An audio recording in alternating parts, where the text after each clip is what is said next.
Hey everybody, welcome. I'm so excited to be back. This is the first time we've been able to stream with a guest since December of last year because holidays and busyness and craziness and stuff like that. Super happy to be here. I want to introduce you to a super cool guy that I'm literally just meeting like 6 minutes before this exact moment. He and I have already got a pretty cool rapport going on here. So everybody say hi to Eric. Hey Eric. Hello, greetings everybody. So Eric, Eric and I are going to be playing a digital board game called Unmatched here in a second here, which is a lot of fun. But before that, Eric, I want to let everybody just have a chance to get to know you and say hi to you. So tell us about yourself. Tell us where you're from and what kind of stuff you're into. All right. Well, I live in Michigan, so I carry my map with me. Right about there. You're right about there. I love it. Yep, that's what we do. We have our maps with us. I'm a teacher at a high school. I'm the primary substitute at the school. So I go in every day and they put me wherever they need me that day. Woof. I was a bus driver who did exactly that for a while. Like I was what's called the cover driver. And I'd walk in and they would just put me where they needed me every day. And I already have an anxiety disorder and it was the worst thing. I did it for like just over a year and I was like, I can't do this anymore. Like this is not good for my health. Anyway, substitute, go ahead, sorry. Yeah, so, and I've been subbing for a while, so I know the kids pretty well. They know me. So in terms of subbing, it actually works really well. I'm a big fan of science fiction, some fantasy. I do enjoy some fantasy. I love tabletop gaming. Yeah. I go to game nights several times a month. That's awesome. I enjoy hosting them myself. It's just haven't been able to work out hosting events at my house as much the last few years. But I host a game day at my church once a month where we hang out and play games. I don't think I'm getting one in for January, but we'll get it in later. And those are some of my big nerdy things. Kaiju movies. Nice. That's awesome. My first real nerd thing was when I was 5 years old and my mom got me into Godzilla movies. Yes. Or maybe I was 6 or 7, but either way, I was a young kid. My mom got me into Godzilla movies, and that turned me nerd. I just didn't know it yet. And I go swing dancing fairly often. There's a big swing dancing club. We do what's called single step Eastern swing dance for most of the things. So it's a side, back step with your left foot, and just repeating that as your basic step and twirling the girl around and doing right. Yeah, I learned West Coast swing here, which is a little bit different, but but essentially those more of a triple step. Yeah, exactly, a little bit of a triple step in there at some point, and then but I did it a lot in like high school, so too long ago, but every once in a while. If I'm somewhere where the music hits and my wife and I have a chance to dance, it's fun to be able to bust that out and be like, yeah, right. So that's cool. Yep, there are a lot of West Coast dancers in our group as well. Cool. I've had a few lessons in it, but East Coast is what we teach because it's very accessible for people. Right. Our church for a while would actually host like twice a year a basic dance class. It was like this 1 hour seminar, and we had two people who went to our church who like were long time not professional, but like long time swing dancers, and cool. They would just teach basic swing steps and whatnot, and so then every Valentine's Day our church has a dance, just a fun time to get together. And it's always been so fun to see the people in our church getting out there and doing the things that they had learned in the class and whatnot. It's cool. Yeah, it's great. So those are some of my hobbies, and probably the main ones. I do some writing.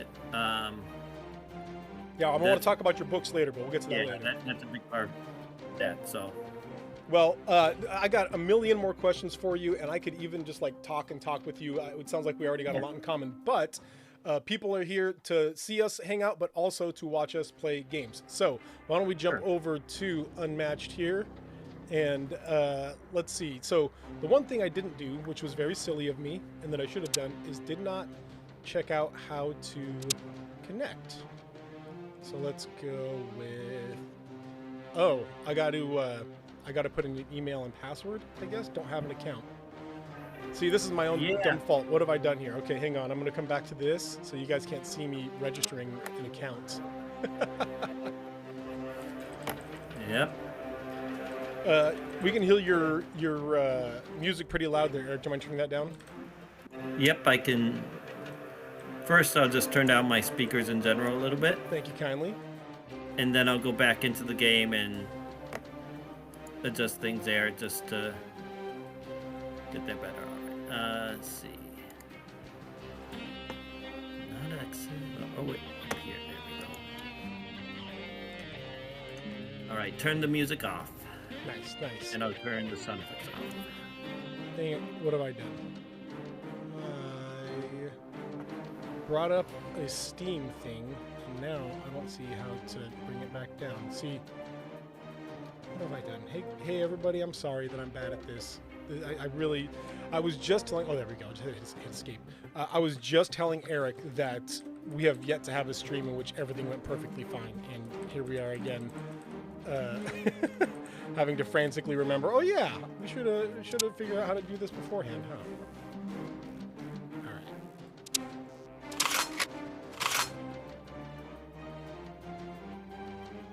I'm in the lobby. My name in the lobby is literally just Nerd Chapel. So. Oh, I see you. Yep, there it is. All right. Let's SP Steve. That's me. All right.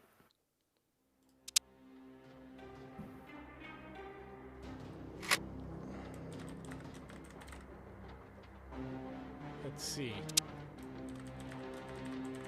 I'm gonna call it save point. We're gonna make it a private game, which means again I gotta set a password. Here we go again. Okay, hold on. This should be easy enough. Here, I'm gonna drop the password in our chat here. All right. So I have to wait. There you go. So you should be able to now, like, join a room. There should be an open room there somewhere. Hopefully that's the case at least. This is riveting television, everybody. Yes, I'm sure they are all excited. Back in the lobby. Do you see any rooms or anything like that? I do not see a room Let's see open if I for can me figure to out how to join. do this. I can do. Let me try clicking. What if I do this? Add to friends. Okay. So you're a friend of mine now.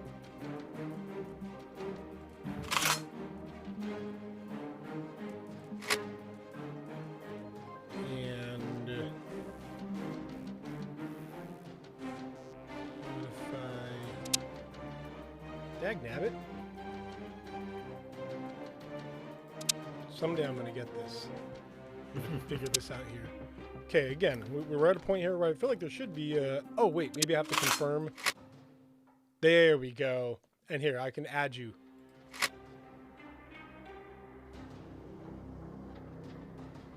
See, I think I'm trying to add you. Load game. Password.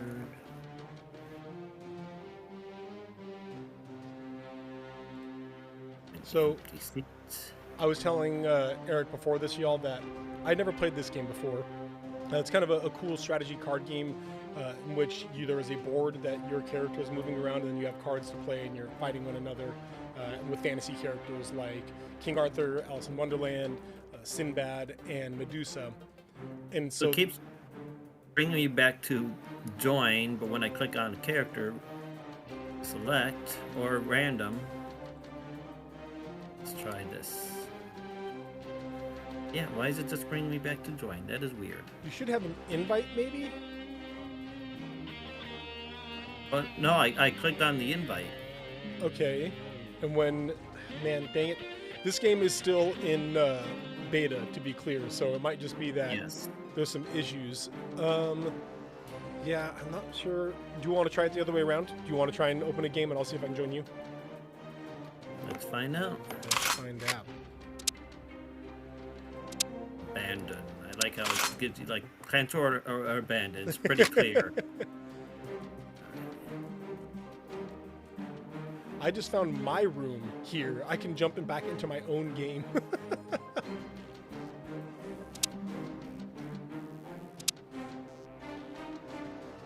Versus 1. Odd how we can give it 48 hours. Yeah, just in case. Live game. You can be sitting around. Yep, let's go to live game instead, see if that works. Random map is fine.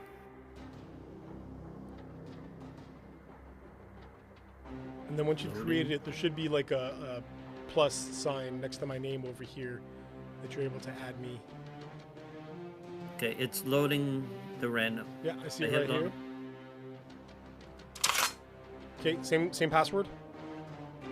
No, I put in something Put it in the different. chat? Okay, cool. Let's check out the chat here. Yeah, just drop it in our chat and I'll put it in.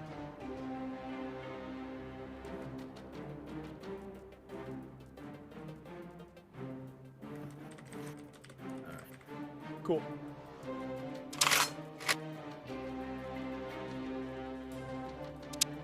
I just say it's loading before I even. Of course, no. I just hit the button to use a random map and it is loading. Okay, I'm ready. I'm in the game. For me, it says it's loading. How is it that I'm in your game, but you're not in your game? That is a great question. I'll send you a picture so you can have. Someday, y'all, someday we're going to do one of these and it's going to work just fine. Everything's going to go peachy and keen. It's just doing that over and over again. No, it's just stopping. Oh, it's frozen? It's not even turning anymore?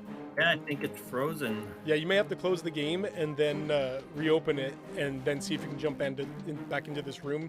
Because, remember, my game was still live, so I think your game will still be live. Oh, that's fine if I can actually get it To close? Yeah. Alt F4 should close it. Should force stop it. Shift F4 or just Alt. Alt. All right. Alt F4. There we go. Something I used to do to people, chat, was I would go, like if they were working on a paper, like in college or whatever else, if they were working on something in Microsoft Word or whatever else, I would just come up behind them and I would hit Control N and then their whole entire thing would just go blank. And everyone would be like, haha, funny. And then they hit Control Z to try and undo it and nothing would happen. And they'd be like, wait, what'd you do? Where's my paper? But the truth is Control N opens a new document. And so all I did was just open a new document on top of their old one. And it was fun to watch them panic for a moment. The correct password for my own game, huh? Let's try. Again, incorrect password. How? This is... Okay, hang on. I'm going to try and invite you to your own game here. There. You should have an invite now to your own game. I'm not seeing invitations. There we go.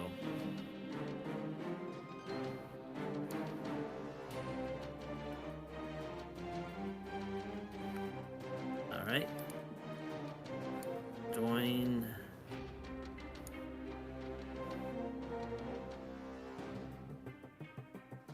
And again, it brings me back. It says empty seat, join. It doesn't take you to a character selector or anything? It takes me a character select, and then when I select a character and hit select, it just takes me back there. And the character doesn't pop up? Nope. Well, it pops up, like the bottom pops up, but not. Weird. Yeah. Why? Why can't something just work normally? Let's try one more time to have you create a room and hopefully it actually works for you. Because I was able to join your room and select a character and get ready to go. Like I was able to do that. So maybe it's just the fact that for whatever reason it doesn't let you join a game. There's a problem there. Okay, so we got a new one here. Oh no, that's the same old one. Game. Next. Sending you the Password. You can just do the same one. password. I made it simple. All right. Oh yeah, that's very simple. And now it's loading again. Okay. But it's again on that same loading screen for me. Are you getting it? Let's see. Hang on here. I'm in the game. I'm in the game. I have selected a character and I am ready to go. I'm sending you an invite. Someday it's all just going to work smoothly. We're going to open a game. We're going to connect. The very first stream we ever did, the game would just crash on us and it would totally freeze. And like it was a super fun game called Happen Lanes, and it was me and Bubba Stallcup, and we played, having a great time, and then the game would just freeze outright. And so we ended up having to like just for the last like half an hour of the stream, we ended up playing Marvel Snap, which is also a great game.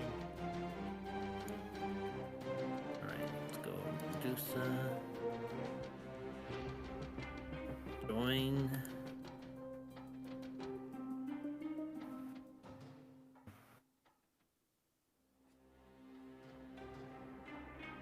How's it looking? Now it wants me to hit play tutorial. I'm pretty sure that's not. No. Are you in the online mode? Yeah, I went into the online lobby. That's so weird. If I hit the question mark, let's just hit select, and again it just takes me back to join an empty seat. Take a seat. Okay, I'll hit join. Let's do random character. And again it takes me back to where I can join the empty seat. That's so weird. Let's see. Hang on. It's early access. Like I googled it to see if there's anything that we might be able to do about it. Nothing. Oh my gosh, that's so frustrating. Okay, we can do this. There's got to be a way to do this. Chat, I'm so sorry about this, guys. We're gonna try and figure this out here. I'm gonna head back to just the chat with me and Eric here like this. While we are... Okay, you know what I'm going to do? Why don't you try... You already tried closing the game altogether, right? I've done that a few times because I basically had to. Yeah. Okay, I'm going to see if I can do a quick Google here.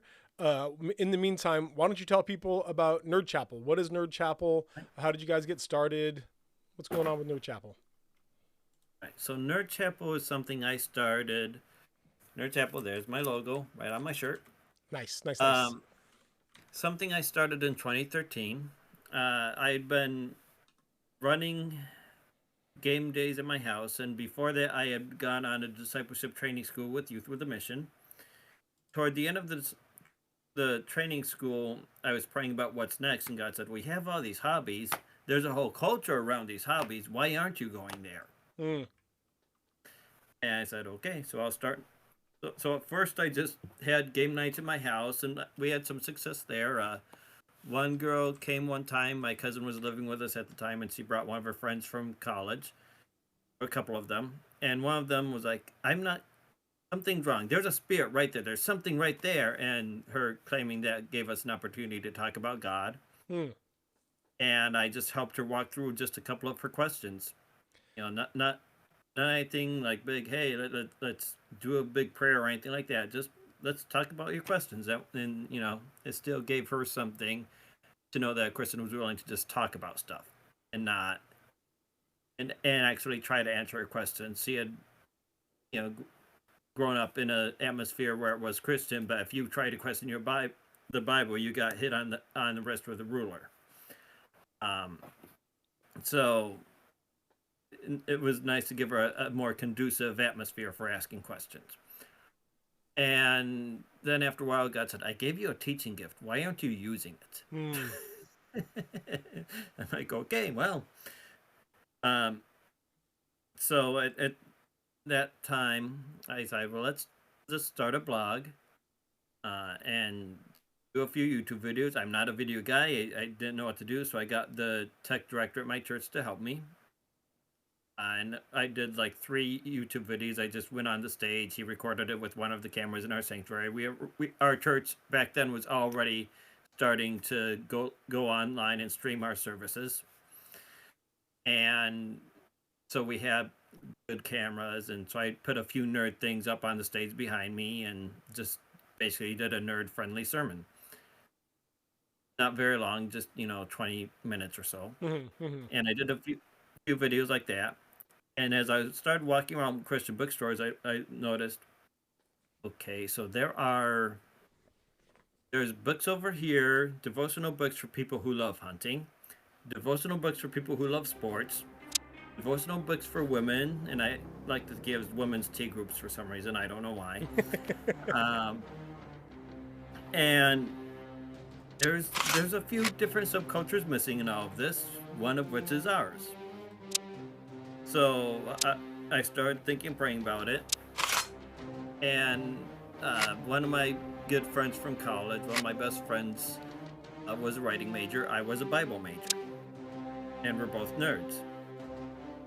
Now he hosts the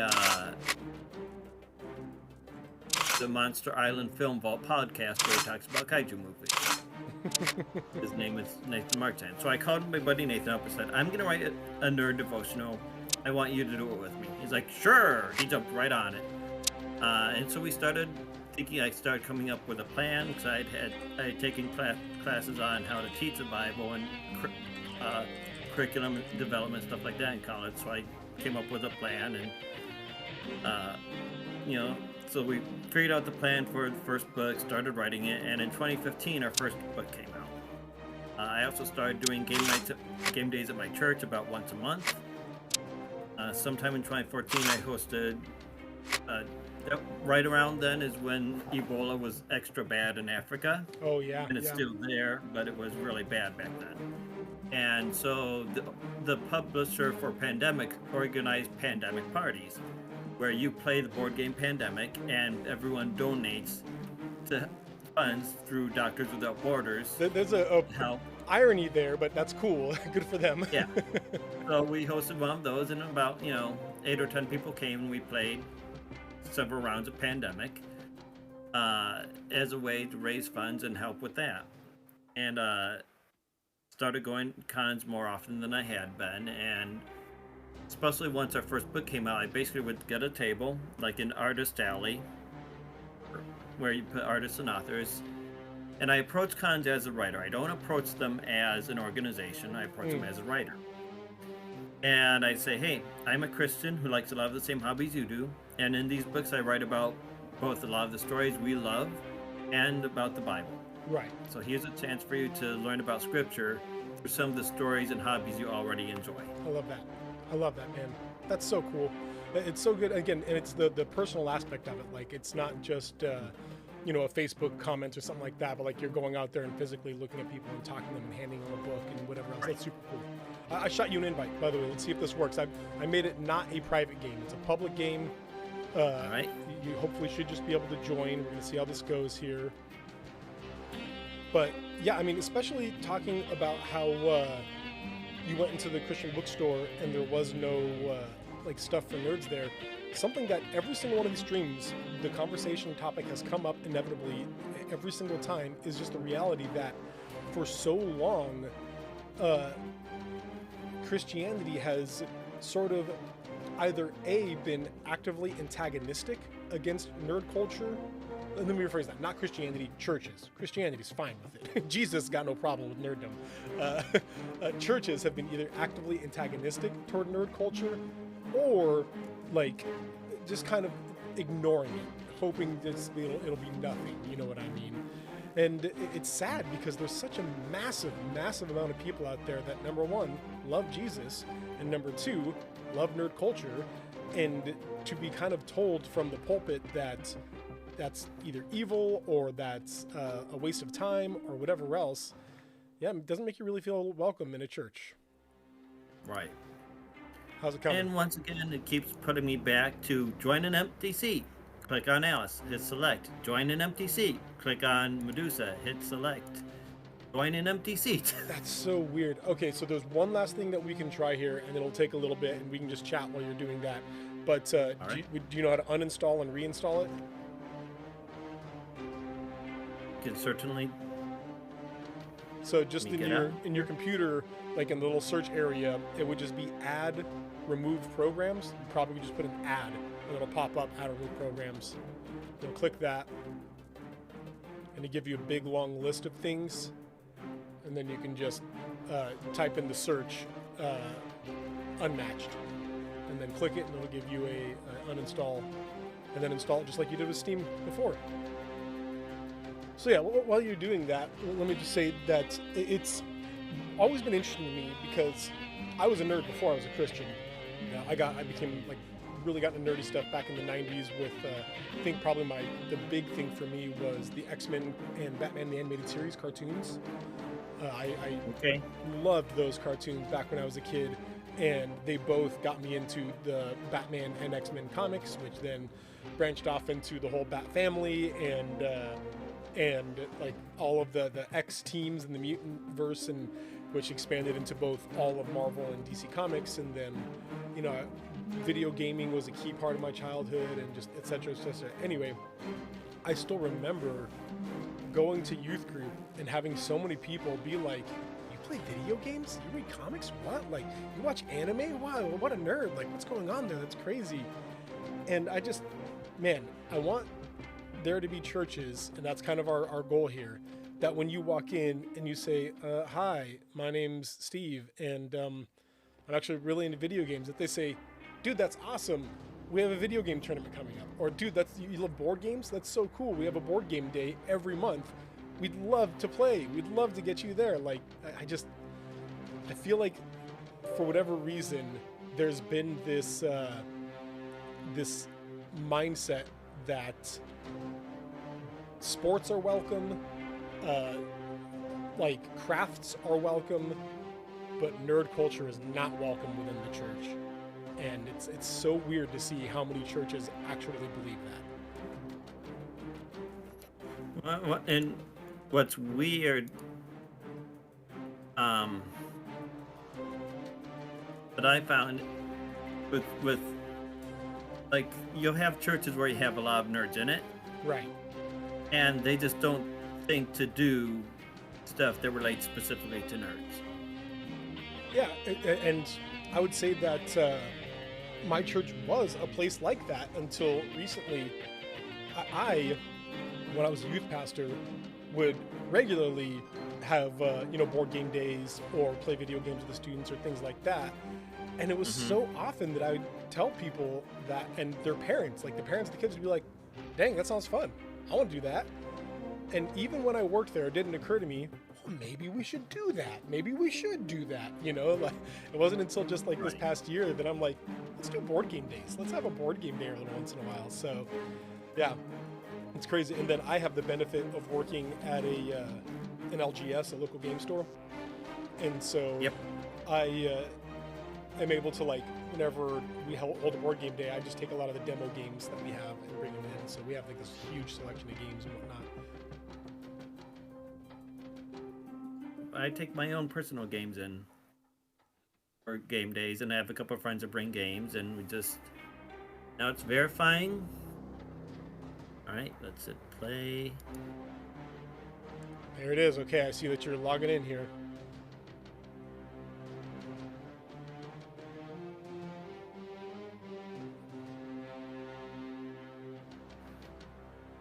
I believe.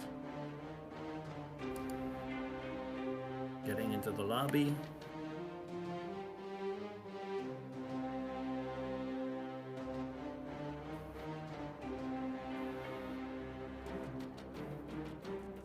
Load game. We've been streaming for half an hour and we haven't been able to play the game. I get that it's early access, but oh no, my green screen is showing. Hold on. And again, it's taking me back and keeps having me join an empty seat and click on a character and go back to join an empty seat. I didn't hear that. Say that again. What? So it goes back. So I'm at. Please let this work. Join with an empty seat. Yep. Click random hero, hit select, and it just go back to that same screen of empty seat, join. That's so weird. Okay, so like it doesn't want to let me. One last time, let's try you hosting the room, and then seeing if that will do it. In your saved games, you should be able to hover over it, and there should be like a trash can that you can go and just delete it. Password is the same one I used before. Okay. Or the same simple one. Yep.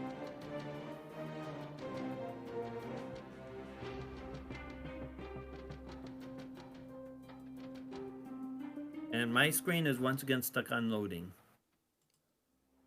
That's so weird. Why does it not want you to play this game? I don't understand. I don't know. It handled the tutorial just fine. And when I tried to go into, and I went in to try and play online earlier, and it was doing the same thing, and I didn't think to say, maybe I should. Right. Well, you wouldn't think it would be a constant issue. So, but again, early access, if you guys don't know what early access means, is a game, a developing company who can't afford to have quality assurance, like a big team that are going to go in and test it a bunch and try all this different stuff. They may get to a point where they want the game to be tested, but they can't pay people to do it.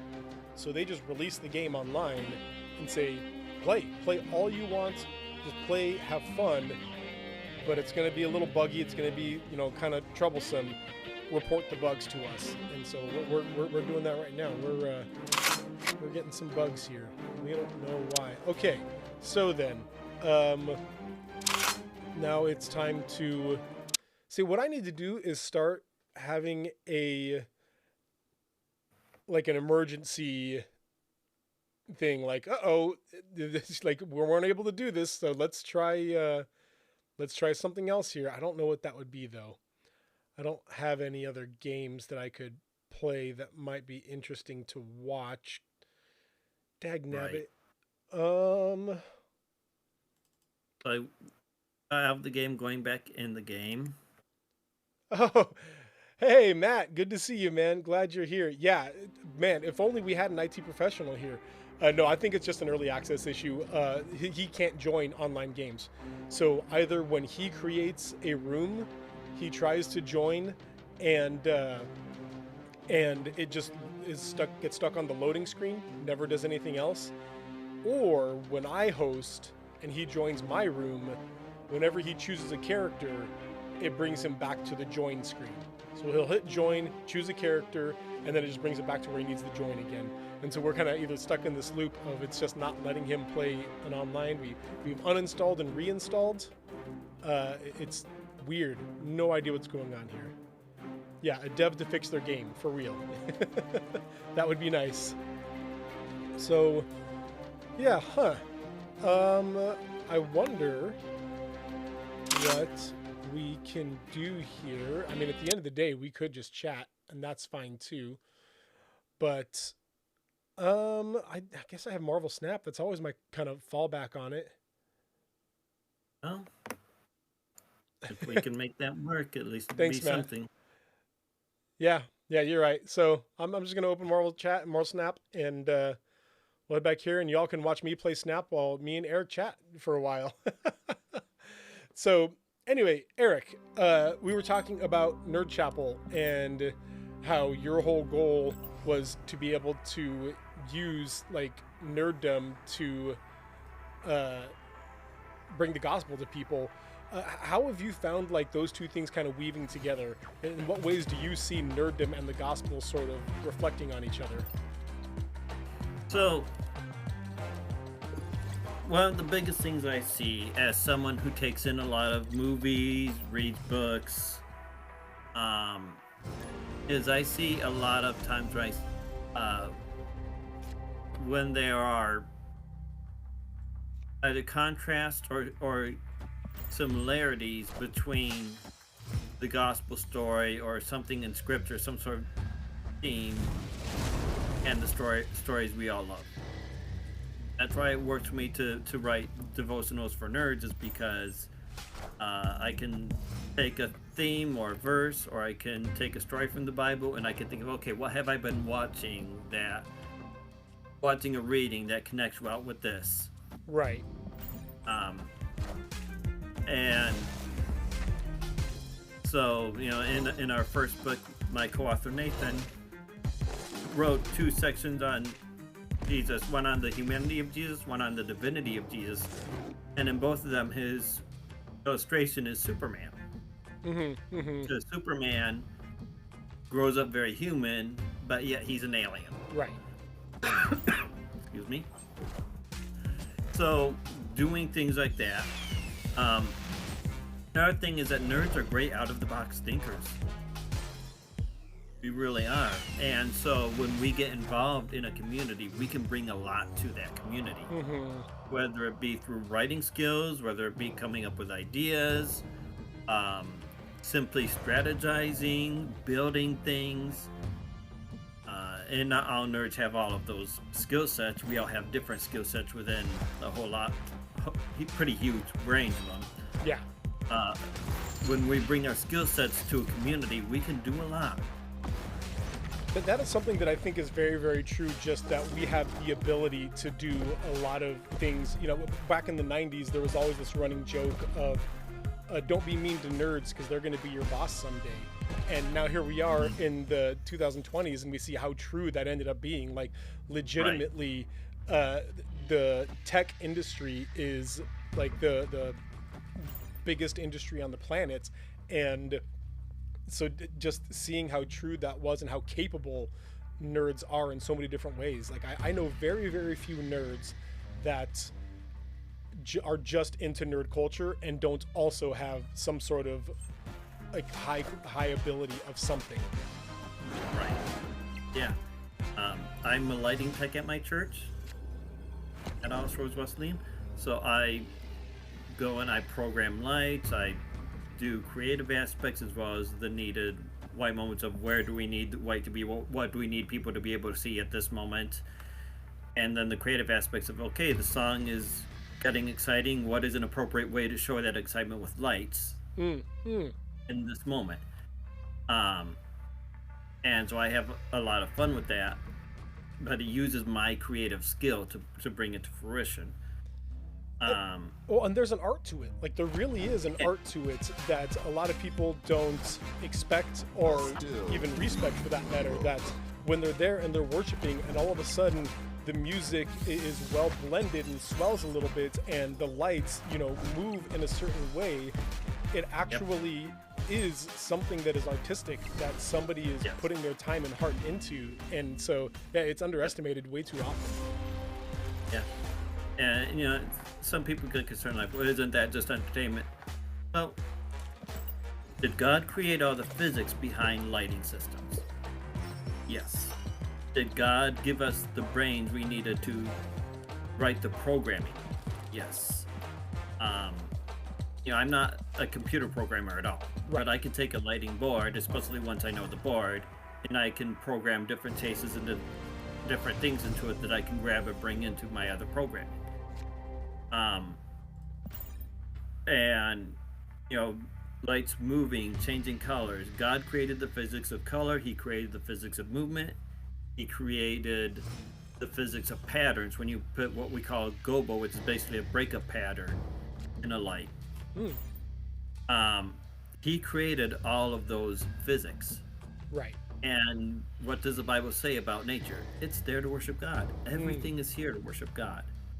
And so when I do creative lighting in a worship service, it's part of the worship. Right. And it's one of your expressions of worship. Like, we can just tell, listening to you right now, that you have thought into this, and you have a pride in this, and it's a gift that you know God has given you, and it's a way that you are worshiping. That's one thing that I, as a youth pastor, had to kind of work out in my own heart was, whenever a student wouldn't be up with their arms in the air worshiping and praising or whatever else, but then that student comes to every one of our community service events, is at every one of our things, like, I got to stop and realize, oh wait, this guy doesn't worship through music. That's not his thing.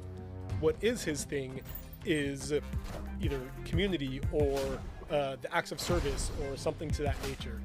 So a lot of people underestimate that's an important part of worship. And you know what? Maybe it's not their form of worship. Maybe to them it's only entertainment.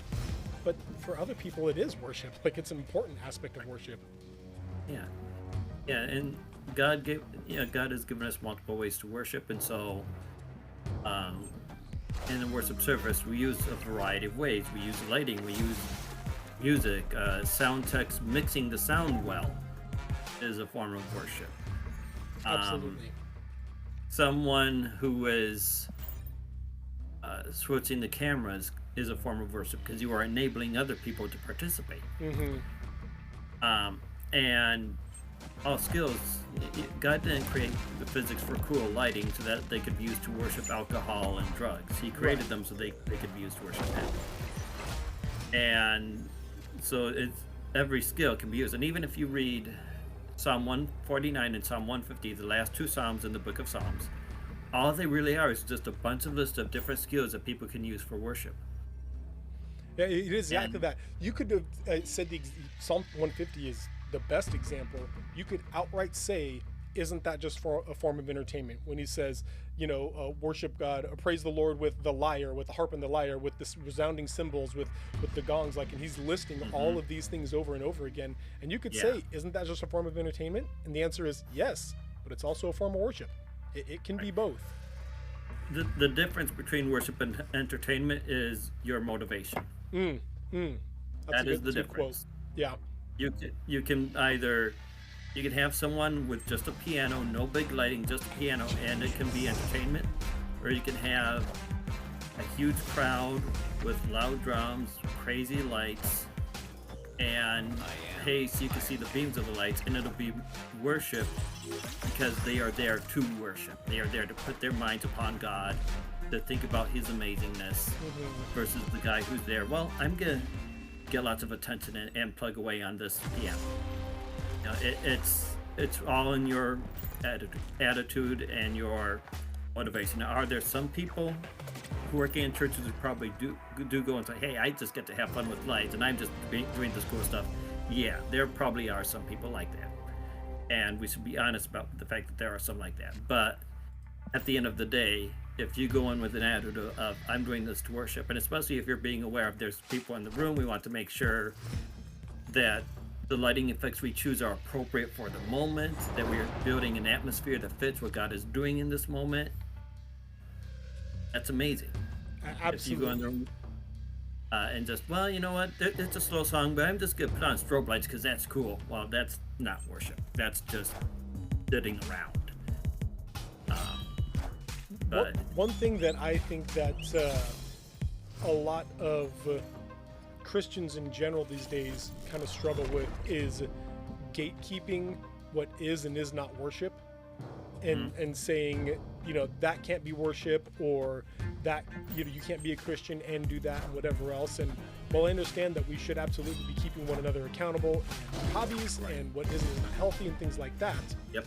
To stop and then tell people that they can't do that, that's not our responsibility to figure out. That's between them and God, like quite literally between them and God. We should be trying to help people be accountable, but at the same time, if they aren't going to listen to us, or they're not going to, we can't stop and say, well, then you're no longer a Christian. That's not for us to decide. Right. Yep. I'm getting worked here, Eric. I just thought I'd let you know that. I've lost 3 games in a row, but it's going to be okay. Anyway, what were you saying? Sorry.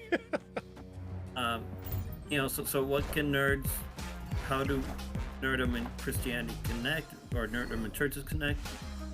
It's a little bit of both. Our churches can host events that are a safe place for nerds to simply enjoy community. whether they be tabletop gaming or there are some churches that will do video game nights. I know a guy who just in his house used to have kids over and say, okay, we'll have a discussion about something. He would just pick a topic and he'd have some, I think sometimes he'd have some pieces of paper with different pieces of that topic, and they pick one out and talk about it. And they just have a discussion, and then they just play video games. And I know churches that will sometimes blend like a couple hours for tabletop gaming with something else. So maybe they have a snow day and they go out sledding or skiing for a bit. Then they come back in and play some board games. Right. And so it can be a mix of things. It doesn't. But the point is, we can build community with hobbies. Absolutely. And what's so weird to me is that for the longest time, churches have had softball games or, come together to watch the Super Bowl or whatever else. Like, we have encouraged hobbies for so long, but there's just been this cultural mindset that those hobbies must be either athletic or outdoorsy or something like that to be a valid hobby. If it's television or movies or video games or comic books or whatever else, then that's a waste of your time. But baseball, that's a good investment of your time. And let me be clear, I love baseball. I'm a big baseball fan. I also love video games. And so to me, I'm like, what's the difference? Like, why are we saying that one is better than the other? For me, a big crossover between the two is storytelling. I'm a preacher. I have my degree literally in preaching, and I know something really important to me is that Jesus was a storyteller. Many of his sermons are told through parable. A lot of his examples and stuff are told through parable. He was a beautiful and wonderful storyteller, and when we then see the storytelling in video games, beautiful, sometimes sad, sometimes hilarious, sometimes wonderful storytelling, or in a book, or even when we're playing Dungeons and Dragons together and building a narrative together, that story is not okay. That story building is not okay. And again, that's where I see this huge thread between the two of so much of nerddom to me is beautiful narrative and wonderful storytelling, and being able to tell those stories and know that Christ also spread the gospel through stories. Such a wonderful thing. Yep. One that, this is my first book, 42, That's right. Discovering Faith Through Fandom. And some people out there are like, hey, 42, I recognize that. That's from a nerdy story. Yeah. Hitchhiker's Guide to the Galaxy, the meaning of life, the universe, and everything. And what we say just on the back here, we say, despite what many churchgoers say, God doesn't think Dungeons and Dragons is Satan's game or that cosplay is childish. In fact, God has imprinted himself into nerd culture. Yes, all your favorite stories and games point to the Lord himself. You may doubt, but you know your nerdy hobbies are more than just escapism. They resound with you for a reason. Perhaps you're not sure why, but they do. Regardless of your spiritual beliefs, there are profound truths to be mined from those tales. And then we just go on to invite you to join us on a 42 day. I love it. So the book itself is called 42. 42, in fact, 42 Discovering Faith Through Fandom, our second one. 42, the new 42, God Terraforms All Things. The new 42. And I like it. 42 works great for adopting the Fantastic 42. So Yeah. they're all 42-day devotionals. And this one is a fellowship facing doom with hope. So, each book is a little different. But yeah, they all look at nerdy stories and use them to look back at Scripture and say, how can we take steps with Jesus? So, And I would say, chat, everybody, people watching the VOD later, go check out his books, Eric Anderson, 42. I'm definitely interested, that's for sure. if you go to nerdchapel.com/books, you'll find all three of them listed there with links to their Amazon pages. So, Yeah. tell me about your church, man. It's All Shores Wesleyan, you said, yes? So we are part of the Wesleyan denomination, which broke off from the Methodist back around the time of the Civil War or before. Back when when the South was trying to hold on to slavery and the North was saying, let go. And a lot of churches broke away from the Methodist Church because they just couldn't. The Southern bishops were holding on to slavery, and they couldn't, as a denomination, get rid of the idea of slavery. And so people left the Methodist Church because they weren't okay with slavery, some of which were in the South. So that was, and later on, there's churches coming together. So then another big part of our history is the holiness movement of the 10s, 20s, and 30s. So in the 50s, the church, which wasn't called the Wesleyan Church back then, but the church that had started as a result of that, joined with the church from the holiness movement to become what is now the Wesleyan Church. So that's kind of the history of the Wesleyan. I guess because Wesleyan is not its own denomination, right? It's or would you say it is its own denomination? So John Wesley started Methodism. Right. And so we named ourselves, since we are Wesleyan in theology, the denomination took the name the Wesleyan Church as the name of the denomination officially. Okay, so so it is a denomination. Yes. So it is both a church and it's also just a section of theology. I have a different YouTube channel called The Practical Apologist, and where my goal is just to kind of explain apologetics in like an easy to understand and straightforward way. Right. And one of the things that I made a video on was Arminianism and like the difference in, there's also specifically Wesleyan Arminianism, that there is its own like genre of Arminianism there. Yep. So, my church, All Shores Wesleyan, used to be Spring Lake Wesleyan. We changed our name, 10 years ago. It was a while back, maybe longer. Not a lot longer, but anyway. And I've been going there since I was in first grade. My family started way back then. We now have 3 campuses because within the last few years, building multiple campuses has become a thing. So we have our main campus in Spring Lake, which is where my family normally goes. Once in a while, we go to the campus in Coopersville, and then our church also has a campus in Muskegon, and they're all different, very different communities. Spring Lake is very suburban, lots of people who are well off, lots of nice houses. Coopersville is a very urban area. There's a lot of farms there, a lot of people who travel into Grand Rapids, a much bigger city in Michigan, to work there. And then Muskegon is another more urban city in Michigan, and there's a totally different set of challenges there.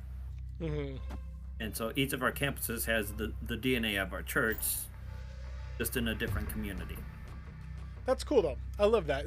Having churches with multiple campuses, to me, has always been a good idea, because it's sort of this admission that, hey, yes, our church right here is super popular, but there's also an area of people that are like 20 miles away that are coming to our church, and we here cannot fully impact their area, like fully know what it's like to be in their community, unless we're there. So we need to go there and be in their community. Yep.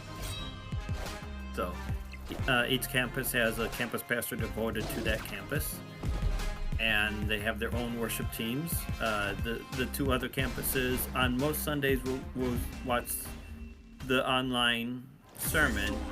So they'll have the worship, and media guy will pause it at the right point and wait for the right point to restart it to watch the sermon together.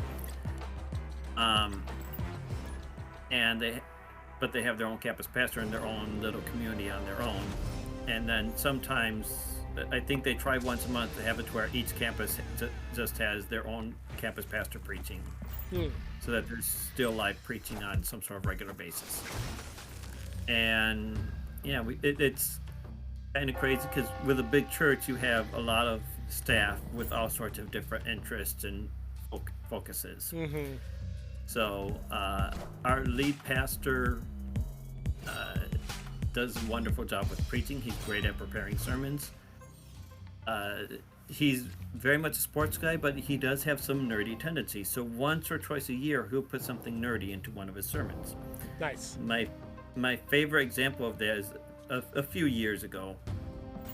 We were going through First and Second Peter, and we came to a verse in, I believe, Second Peter, expressing how God has provided everything we need to break away from sin, and if we just rely on Him.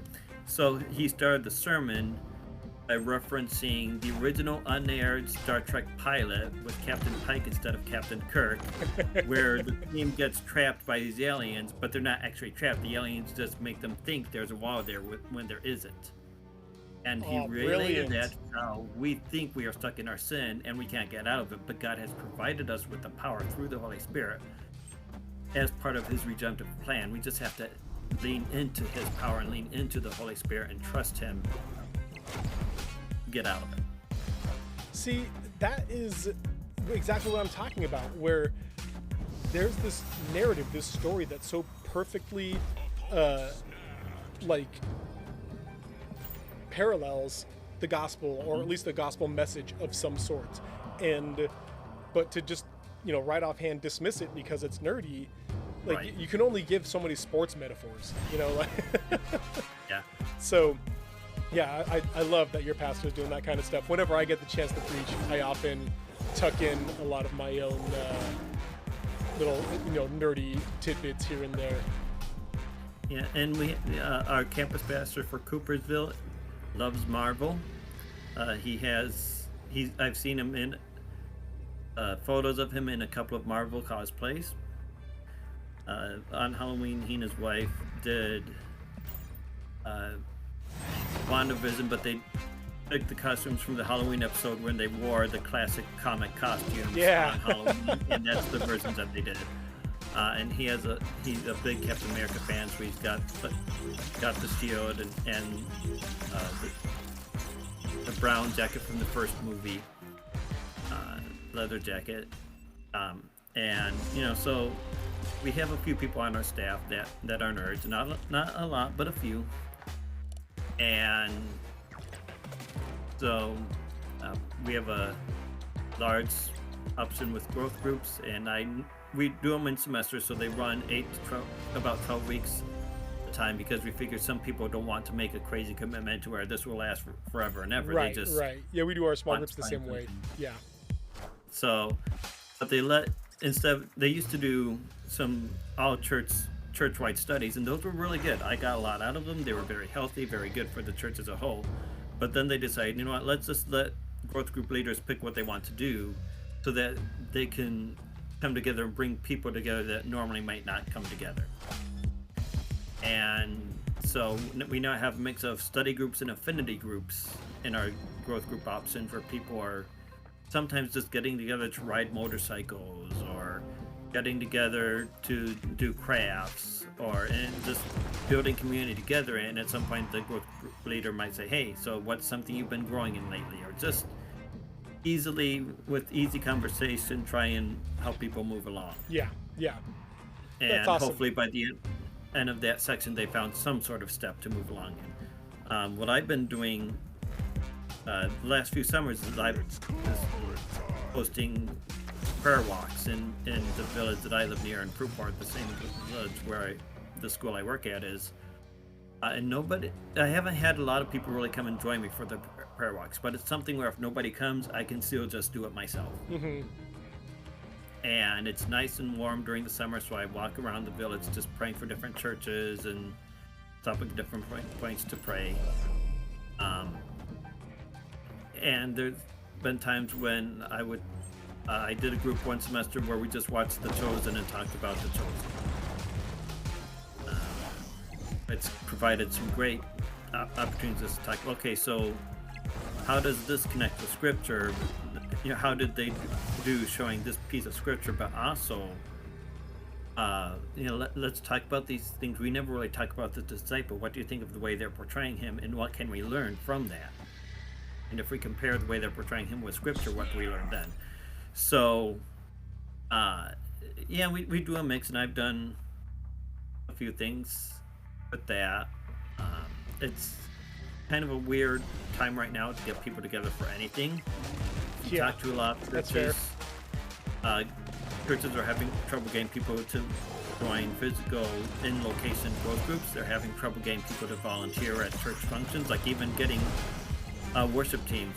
Last couple of summers, we've had like several weeks in the summer when we just had a small acoustic worship team, not because it was terrible to have a big electric band, but because we knew it'd be hard to get enough volunteers to really keep that up for the whole summer. Right. Man. So on that note, let's talk about that for a little bit. The ministries that you got going on in your church. So you mentioned one that you got kind of small groups going on. Are they going on right now? That starts up in I think around February 12th.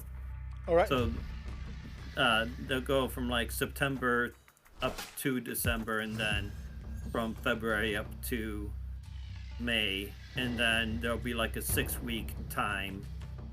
4-week or 6-week time in the summer as well. Nice. So if you guys are in the area of what's your city? Is it Lakeshore? We're all on the lake. So we're right on Lake Michigan, by Lake Michigan. Oh, okay. Yes, but it's a very big lakeshore. So Coopersville, which is just a little bit away from the lakeshore, Spring Lake, Muskegon, those 3 areas, Grand Haven, those areas are where our church is located. Nice. So what other stuff you guys got going? You said you also host board game nights? So the church lets me, as a Nerd Chapel event, do board game days once a month. And so that's been loads of fun, tons of fun. And sometimes I've had people coming consistently, sometimes I haven't, but it's been fun. So one of my best friends from high school has been able to come more consistently over the last year with his wife. So, normally it's like 4 to 6 people. Sometimes we get 8 to 12, and I'm hoping it grows. I would love to have it at a point where we had one table where they were playing a lot of short games throughout the day, one table for people who wanted to play something really long, like a 2-hour, 3-hour game, or maybe a couple of 2-hour games, and another table with who knows what. Yeah, that's awesome. We did the same kind of thing when last time we did one where it was this. What do you want to play? Here's a table of options. They're kind of separated between here's the style of games and things like that. Right. So yeah.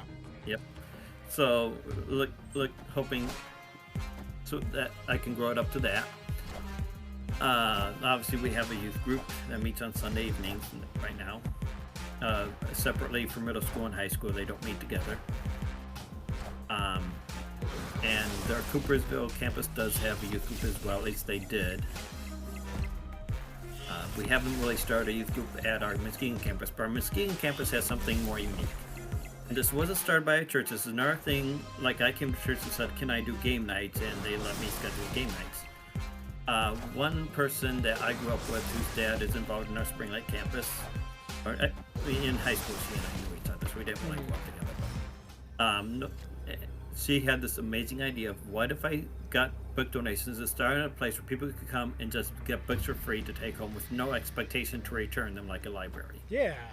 Just, hey, free books. And so when we acquired the building that we use for our Muskegon campus, she was already doing that there, and they've been able to let her keep doing that out of there. So 2 Saturdays a month, they just have the opportunity to come and get free books. So it's not necessarily something our church puts money to, aside from the fact that we provide them with a space to do it. That's super cool. And we support Embrace Books is what that organization is called, and they just give books away and take book donations and get them out to people who will read them. So you can get free food at a lot of churches, and this lady was thinking there are ways that will provide free food, things will provide other very needed things, but no one's just saying, hey, come get free books and just take them home without any expectation to return. Obviously, libraries, you can borrow books. Yeah.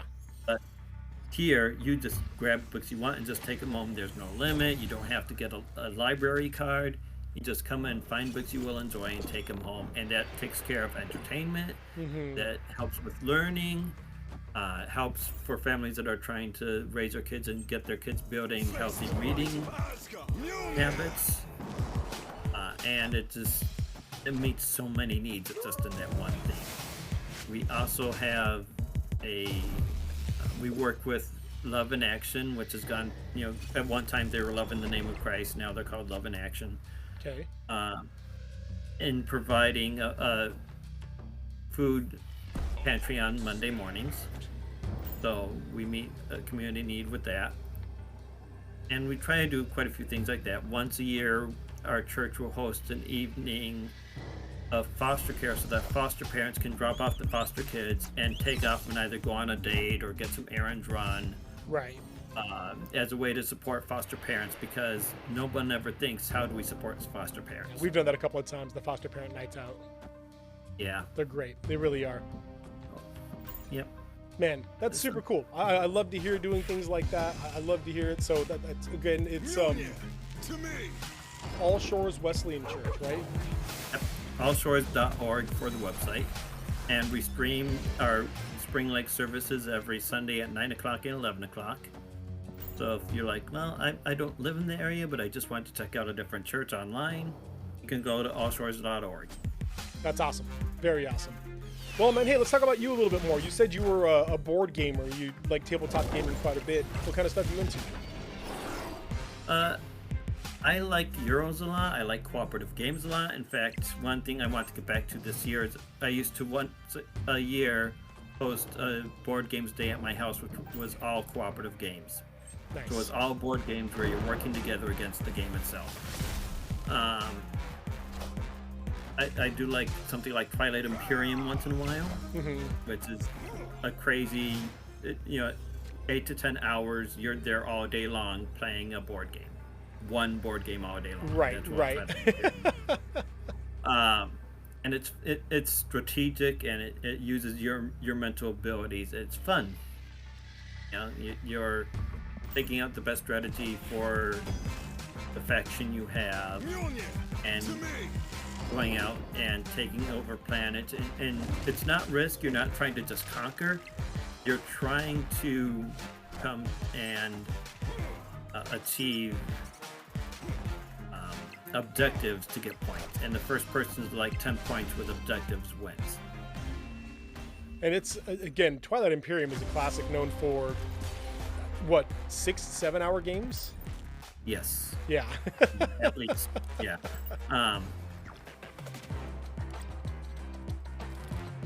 I love cooperative games. I'm a big fan of my family plays them. The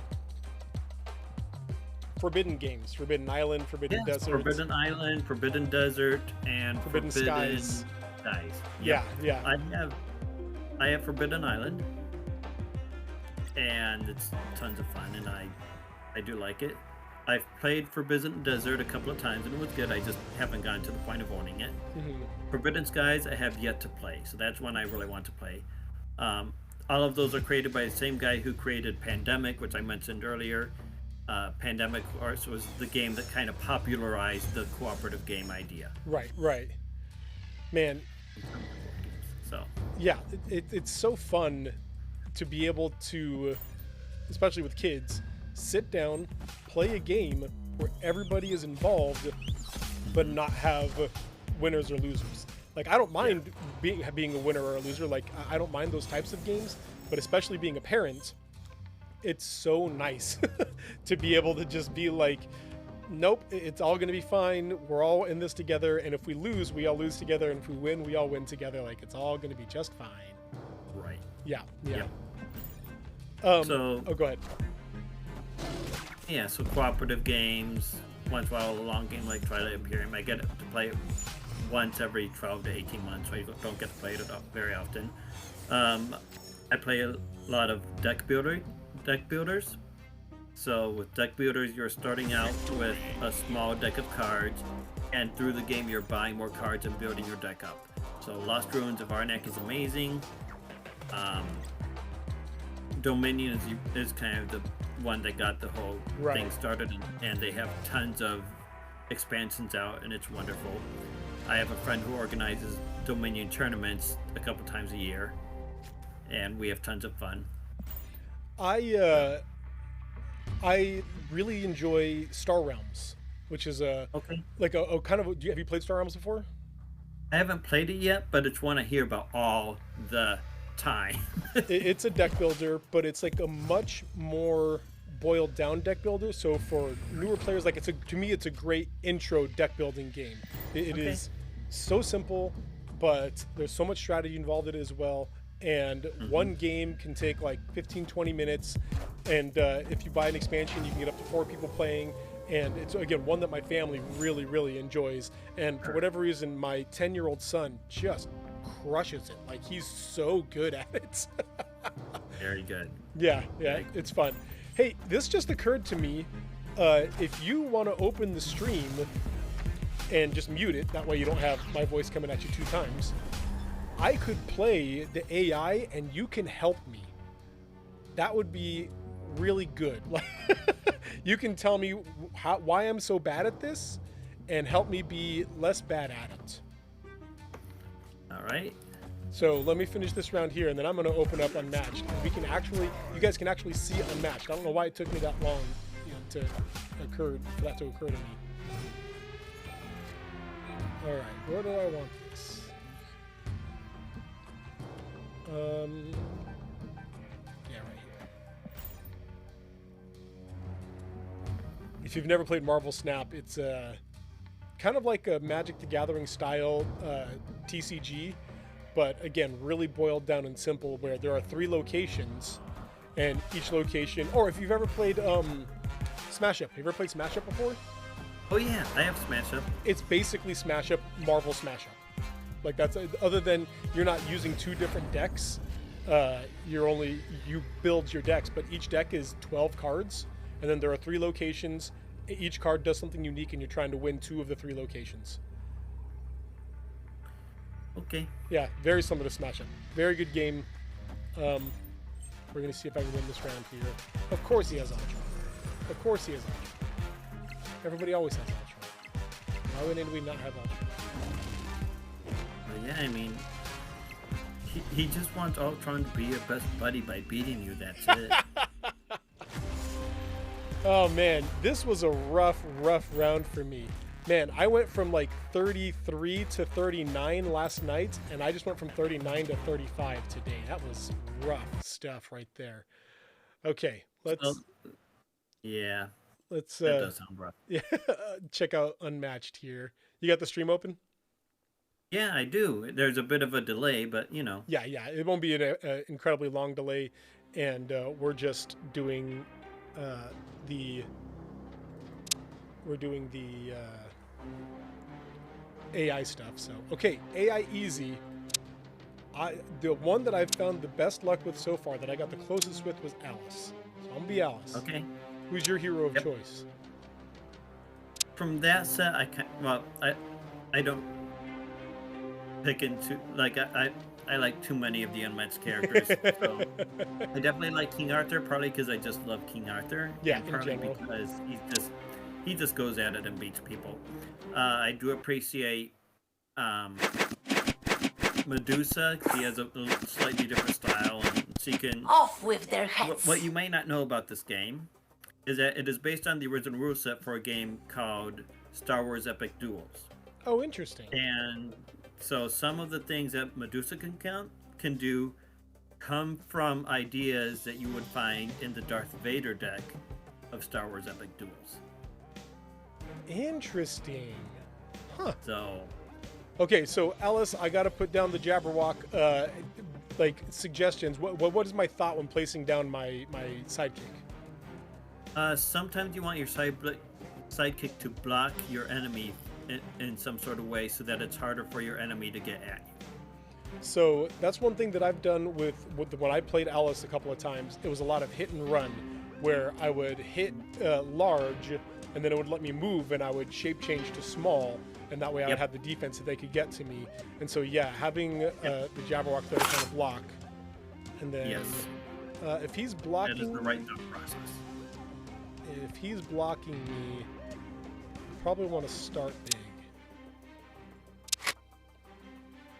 All right. Yeah, if you think it can get over to use the bigness. I'm hoping that he's gonna start moving toward, like, take the bait toward the Jabberwock, and then I can come up from behind. So, yeah, we'll see what I have here. See, again, I get these ideas and these strategies in my head, but I'm only thinking like 2 turns ahead, and I gotta remember that to be really successful in this game, you gotta have like a 5-turn strategy, really know what you want to be doing. Let's see here. So he's attacking here, chat, and I get to choose to defend with something, and I have, ooh, yeah, see, so if I, oh, but only Alice can use that. So it looks like skirmish is probably going to be my best bet here for blocking, yeah? It's going to be your highest defense, and it lets you do some movement after combat. Yeah. If you win it. Yeah, so let's hope that works out for me. Nice. Oh, nope, that's right. It makes it different the one that it goes up. So one damage isn't that big of a deal. So it actually was your best bet, because otherwise you would have taken more damage. Pretty heavy. Off with their heads. Oh, see, dang it. That's the other thing, is it doesn't actually give you a moment to stop and, like, drop all the UI down so you can move. Or wait, did I have to win for me to be able to move? You had to win. That's what it was. Okay. Yep. All right. So if I did want to try and rush Ellis around here, I'd end up being pinched by Sinbad and the Porter. So I probably don't want to do that. Well, again, what would you suggest? So right now, he is at the top of a ladder going down into the garden area. Right. You could move underneath the line between Jabberwocky and Porter, go underneath there, and then through the garden area to get at him. All right.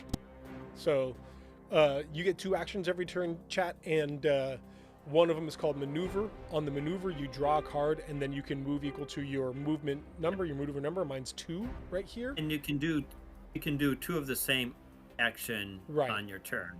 And then there's also the option to boost your movement, or if they're to boost.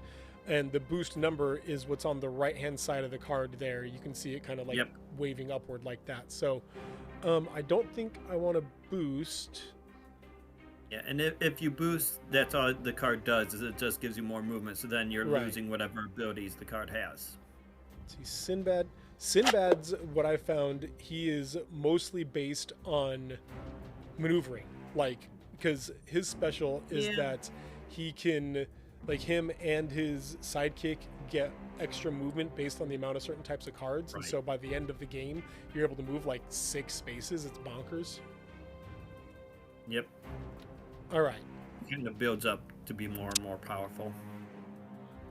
Okay, so let's have the Jabberwock take a fight back here. That has to be Alice. So actually, it looks like everything is Alice right here. That's rough. So for those watching, there isn't any card, but it's only a 1 attack, so it won't do much. The cards, so as you can see here, there's a couple of things to notice. You have the name of the character or the word any. So you have to line that up. If it's an Alice card, it can only be played as an action for Alice. If it's an any card, it can be played as an action for any of your characters. The purple means that it is a card that can be used for both offense and defense. You can use it to attack, or you can use it to defend. The yellow means it's an ability card, and they're just special abilities. You just play the card, it happens, boom, you're done. Red are attack cards, and blue are defense cards. There's also text on the bottom, and the text with the attack cards, with the actual battle cards, which is most of your deck. You don't really have that many lightning cards. Right. With your attack cards, it would be either an immediate, which means as soon as you play the card, it takes its effect, or it might be a during combat, which means as you're counting the the numbers of the cards of 3 attack versus a 2 defense or whatever the numbers are, you moderate that differently with a card that says during combat. Or it just is an after combat. So once the combat is all done, then you have this extra opportunity. And to be clear, these yellow cards are their own action. So right. If you do that, if I do this, it takes the action itself, and I can't. This would be awesome. But I think I'm going to try this. See if I can get some Jabberwock cards or some more defense cards, and then put myself on the defense, because I feel like Sinbad's going to come for me here. Right. Have a nice drink. Drink me. Drink me. I have absolutely zero Jabberwock cards. I have one Annie. Let's see what I can do here. There's no way I'm going to win this, of course, but woof.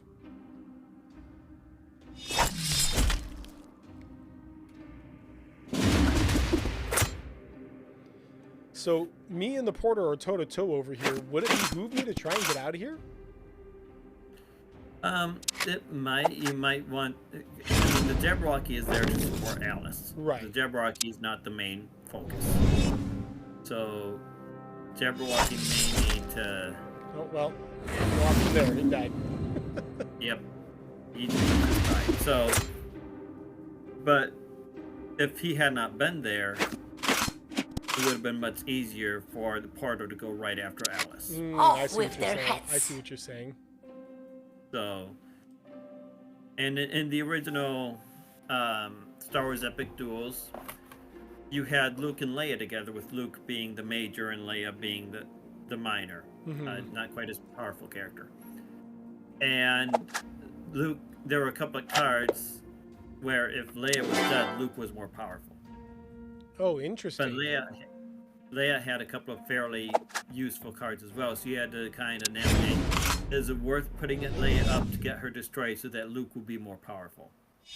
And Luke also had cards that would force your opponent, along with you, to both discard your good attack cards. So, it was based on the moment in the movies, in episode 6, when Luke says, "I will not fight you, Father." And at that point, you're up against, and you both have to discard your good attack cards, and it calms things down. But it basically makes your opponent reassess and rebuild their strategy. Man, there's so much depth to this game. That's something that I was realizing is, like, it's not just learning to play your character, it's specifically learning to play your character against your opponent. And I'm just going to move one to see if I can get him to chase me. All right. I made me discard a card. You monster. Chase me. No, he's going to run. Off with their heads. Whoa. So I'm guessing that they're going to try and both come in from the middle here to try and pinch me. I'm going to start coming up from behind and just make sure that they can't. Oh, good. Stuff that's not useful to me. Yeah, nothing else I can do. Might as well. They can be useful for boosting. So once you get the right cards, you use the Jabberwocky cards to boost your movement, so you can get back in and do the surprise attack. Again, something that I never even considered, which is, again, when you play the game, it should be obvious, but I'm just still so new to it. Let's see here.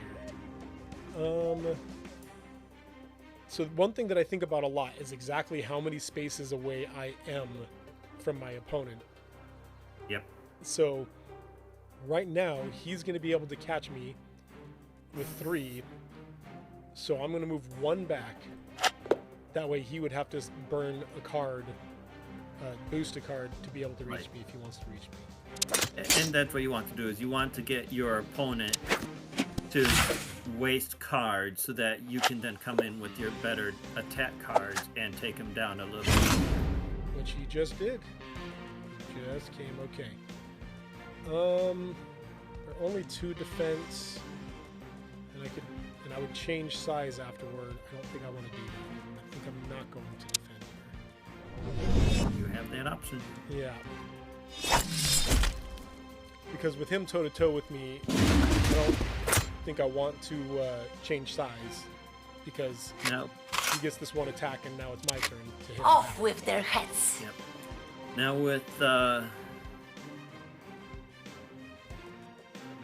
whenever you are facing Medusa, you want to defend as often as possible, because he has a card based off of a card from Darth Vader in Powers Up and Duels, where if she wins the combat, she does 8 damage. Oh yeah, I've seen it. It's like a 2 power card, but in the event that she wins the combat, it deals an extra 8 damage. Yes. Bonkers. It is. In the original, it was Darth Vader, and his was if they do not defend it. It was a 3 attack, which was kind of medium in that game. Mm-hmm. And if you do not defend at all, it does 20 damage. And even he cannot survive an attack of that. So if you do not defend, you're done. Man. Yeah, so obviously they toned it down a little bit for her, even though she could turn people into stone. And I was playing a game one time with a guy who is he's a role player, and he loves adding in some color with his own narration of games. Mm-hmm. And so he and another guy were on a team where they had both King Arthur and Medusa.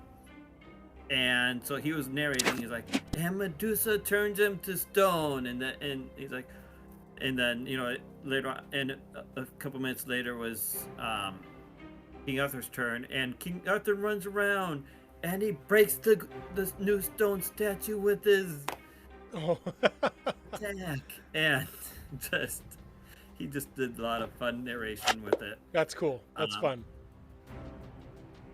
So. All right, so what do you think here? So I'm up here. They have kind of started coming around here.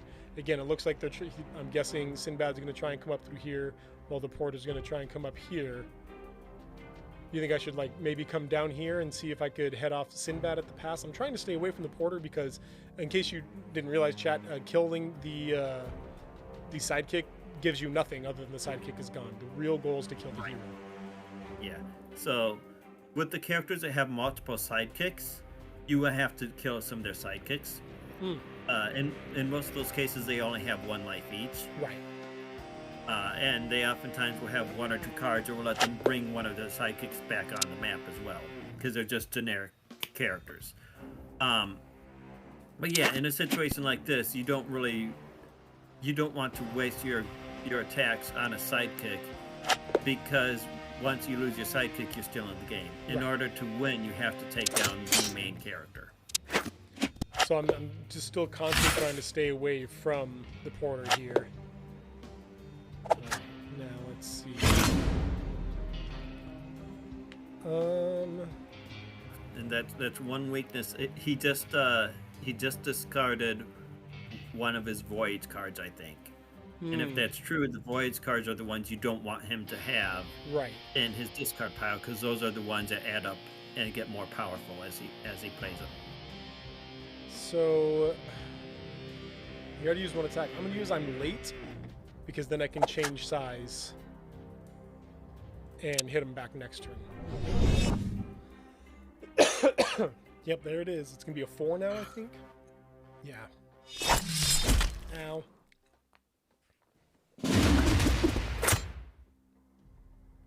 Okay, but I don't want to move. I'm good. I want to change size. There we go.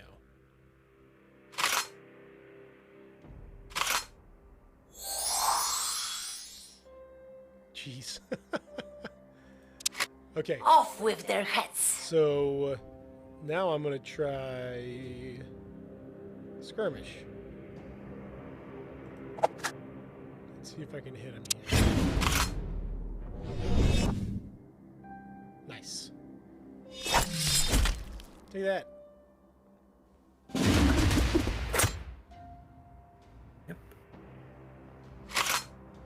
So, should I move him, or do you think I should hit him again? If you have the actions to hit him again and the cards to do it, but you want to make sure you keep a couple of defense cards. Right. So, I'm late. I could attack with this and then retreat and change size. So here's the thing: you might want to use if you use your first action to move, then momentous shift will be a 5 attack. Oh, interesting.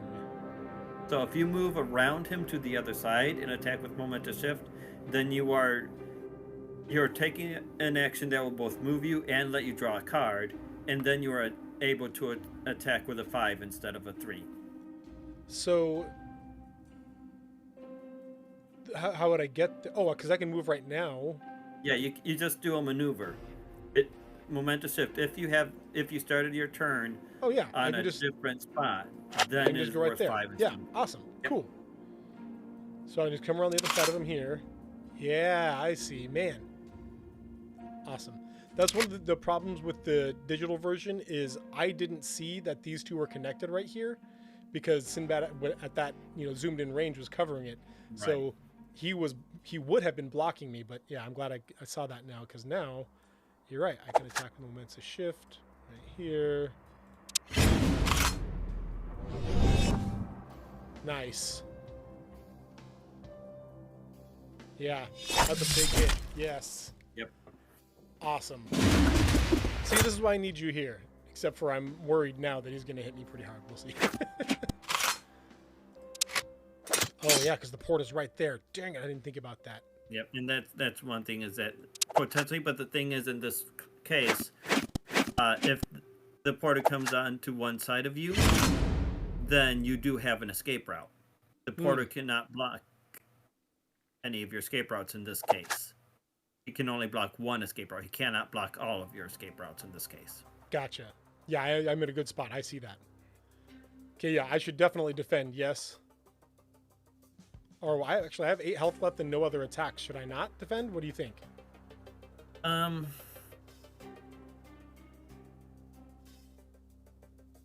Your health is... He's at 5 health, you're at 8 health. It's getting toward... It's moving closer and closer to the end, obviously. Right. He's built up, so I would probably defend, and then my next turn, I would do a couple of maneuvers to build up my hand. Cards. Cool. All right. So we'll defend. Oh, yep, good call, because that would be a big hit otherwise. It's going to be a big hit anyway. Go ahead, another thing? Yep, another thing to keep in mind with this game, if you run out of your deck, you do not recharge your deck. There's no shuffling. And once that happens, you actually are maneuvering at more of a cost, because when you have to draw, you take 2 damage. Off so with once their you run heads. out of your deck, every time you move around, since you are exhausted, you've been physically exerting yourself. Now your character is exhausted, and so when your deck is out and you would have to draw cards but you can't, you take damage. And at that point, it's just a game of attrition, right? Because you're not gaining any more cards or anything. You're just kind of waiting and hoping that your opponent will die some other way, or using the last cards in your hand. Yeah. Yep. Yeah.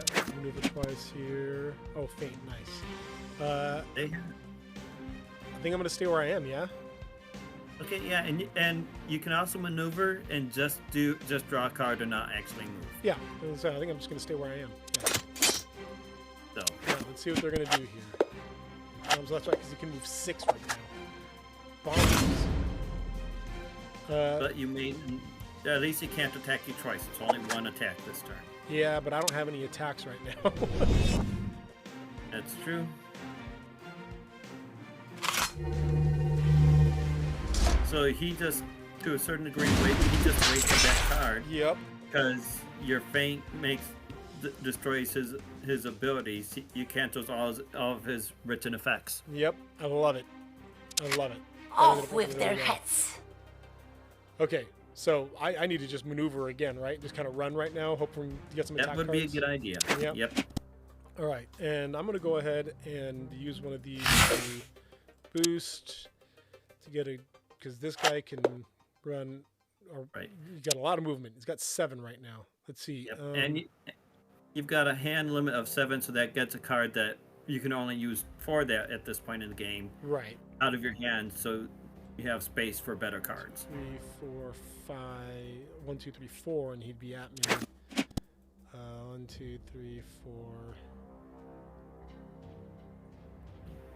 Actually, he could come either way, huh? 1, 2, 3, 4, 5, 6, 7. 1, 2, 3, 4, 5, 6, 7. Yeah, I don't have a safe spot from him right now. Right. Yeah. Woof. Okay. If you were a ranged character, I would recommend getting on a space with lots of colors, but you're Right. not a ranged character. So, chat, the colors represent which area you're in, which section you're in. And if Right. you're a ranged character, you can affect anybody that has the same section that you have, so the same color as you. Yep. I'm just going to go right there. I'll just do that. So, there are tons of expansions for this already.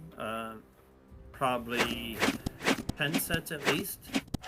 And it's a huge variety of characters. They have 2 Marvel sets out. There are 2 more Marvel Off sets coming. with their There's also heads. a Marvel set with just Deadpool above those 2 there already are. And literally all you get in that set is just Deadpool. And that was kind of a hilarious thing what they did there. You could only pre-order Deadpool on April 1st. Which is my birthday, so it made it even better for me. What the story behind Deadpool, that what they decide the story is that Deadpool, breaking the fourth wall, found out all of these other Marvel people he knows were getting to be characters in this game, and he wasn't. So he decided he was going to make himself a character and make his own cards. And as you're looking through it, you will notice he takes, like, Professor Xavier's credit card, he takes Cyclops' ID card, like things like that, and turns them into his own. I love it. And he takes cards from some of the normal characters as well, and makes them makes his own cards. And that's what they decided the story of Deadpool joining Unmasked is. This is how Sinbad gets me every time. So get me I should down be punished for into, it now. Just that 5 to 6 area, and then he'll just slam me with one really heavy hit. Okay, what did I do wrong? How did the easy AI beat me? Why was I bad at this? Help me.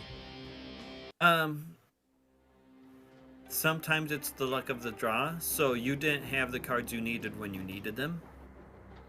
I'll be honest, that went like every other game that I played. Like, so I don't know if maybe the AI just isn't as easy as it says, but man, I'm getting stomped on here. Yeah, and it's so with that case, you had a character that was getting more and more movement throughout the game, and so he was always able to keep up with you movement-wise. Yeah.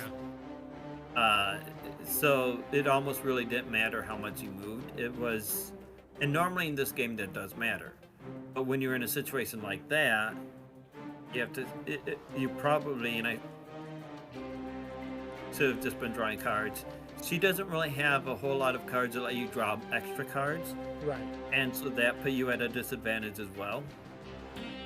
The point of it being called unmatched is that the characters are not perfectly balanced, and that's purposeful. They want you to find different strategies with different characters. Oh, interesting. Okay. Yeah, Fubadu says probably because I'm just bad at games. That's fair, dude. You're not wrong. So. And even with that, every character has some sort of area where they're really good. Sherlock Holmes is really good at messing with other people's hands. That's cool. And like I said, King Arthur is a tank. He just has a lot of health and a lot of fighting power. Okay, so let's do one more round, and here's what we're going to do. Right. You're playing now, and you're just going to tell me exactly what to do on your behalf here, and we're going to see what the difference is between me playing and you playing. So who do you want to be? Well, let's mind control Sinbad since he just beat you. Let's mind control him. Yeah, let's make that happen. All right, you want to pick somebody to fight against or random? Random is fine. All right. Do you have a preferred map? Nope. Cool. We saw the other one. Let's do this one because we didn't see it last time. So, That's good. all right. Here we go, chat. You're going to get to see somebody who actually is good at this game. I assume. I'm hoping you're good at this game. I've been talking you up a lot. I have my moment. All right. Where do you want the porter? Set sails. Let's see. Let's put the porter over in the pink area, right at. And I keep forgetting you can't see where I point. Right in the pink one on your side of the bridge, blocking him from using that bridge at all. Right here? Or right here? I would go with where you are right now. Cool. But you could do either as long as the bridge is blocked so that he cannot come at the most direct route to you. He has to go a lot around to get to you. Again, so my goal is to do what you want. So right here on the bridge itself, yes? Yes. Cool. Let's get this game started, my friend.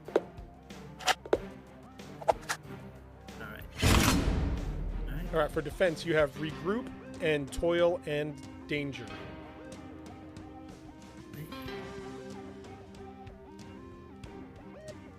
It's early in the game. Let's use regroup and save our 3 for a later time. All right. Oof, of course it's when he's using Excalibur. Wow, he got that really early. Yeah. There's only one copy of it in the game, so he got that really early. Yeah. There's also the Lady in the Lake, which gets it back from the graveyard, too. That's one thing Set that I've sails. noticed is I feel like, again, I feel like it's not easy. I feel like they're getting a lot of really good pulls, playing the right cards at exactly the right time. Maybe it's just me, but a lot of times it does not seem as easy as I feel like an easy AI should be.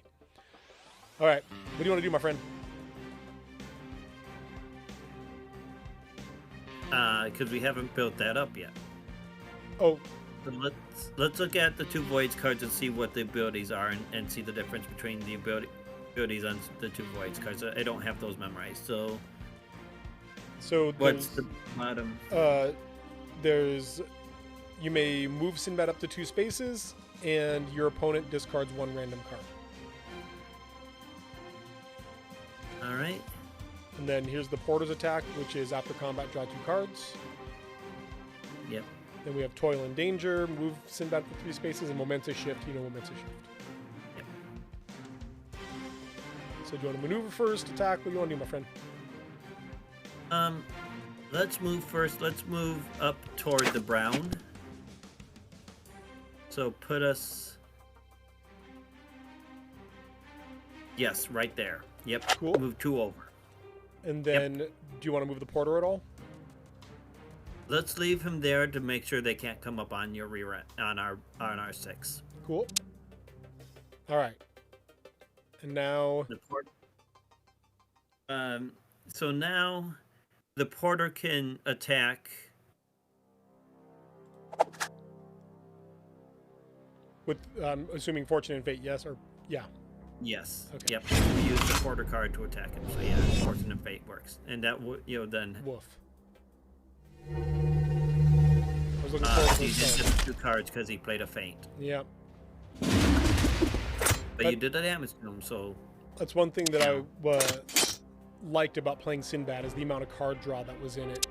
Just getting plenty of cards. yep. All right. We got Momentous Shift and Toil and Danger. Oh, actually, only Momentous Shift. Because Toil and Danger is Sinbad. I would say momentous shift to use for yourself. Okay, so just we're letting the Porter go? At this point, the porter's kind of he's done his job. With only 1 health, he's not gonna stay around very long. Okay. So we need to keep the defense cards, and we're making him waste a 4 card. Right. Right. So he may have this round, but Set let us see what sails. we will do. Yeah, see, he knows he's moved one spot, so we have to, if we want to hit him, are we gonna go and fight him?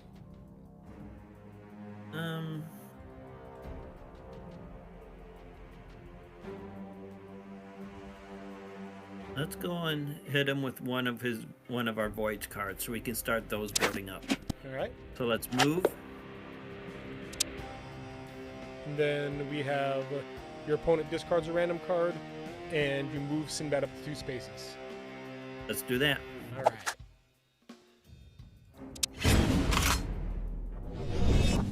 Oh, nice.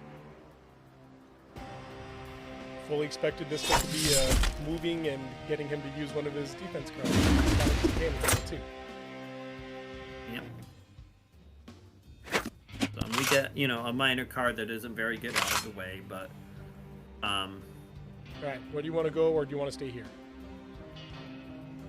let's move back. Let's move back toward the center, so that there's a way out if they try to point you in the middle. Right here? And then, yep. And then that way, in order to attack you, he has to either move up Merlin or move himself. So either way, with his two actions, at least one will have to be a move. Set sails. All he did was skiing this turn. Okay. Yeah. What do you think? All right. So we should have 3 movement now because we have 1 voyage card. Yep, that's correct. Yeah, so we have 3 movement. 1, 2, 3. Yeah, that doesn't quite get us to Arthur. We could boost. Yeah. Do we have? We have a porter card. the 1 porter card. Let's move over and use a momentous shift to attack him. Okay. So let's move with the boost. Right there. Then we got 3 momentous shifts, so cool.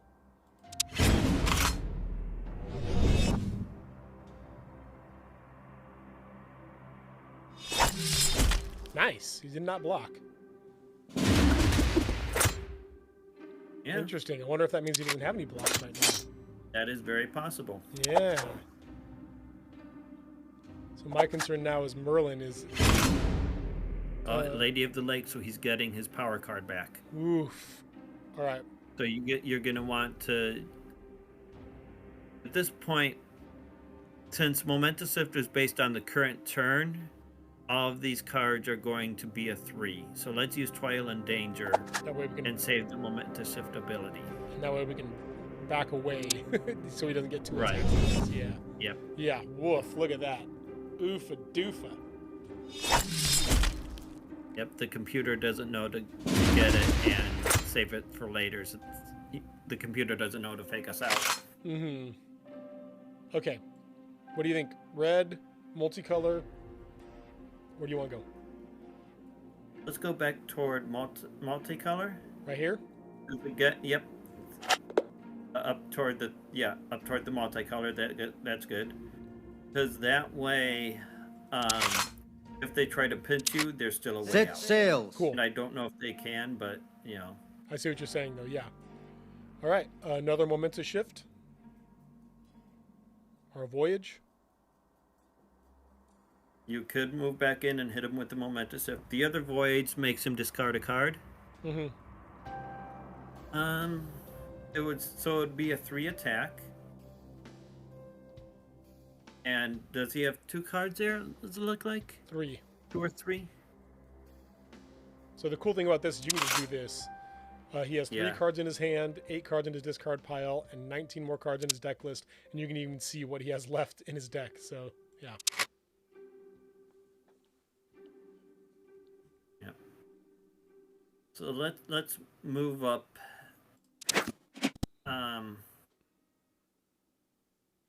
Let's move up and hit him. Ooh, now we have another voyage. Okay.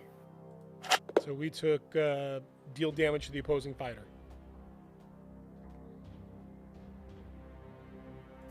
Okay, so deal damage to the opposing fighter. let's make him get rid of a card. Okay.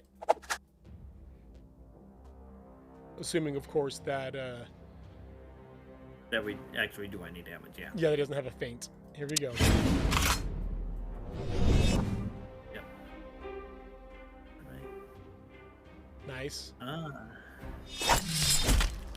And he used that kind of bad timing because he's not at a low enough health to get the joy out of that Right. text.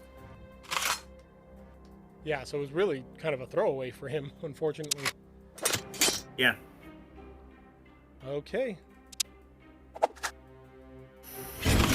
And while I don't like using Momentous Shift for defense, there is the option of doing that.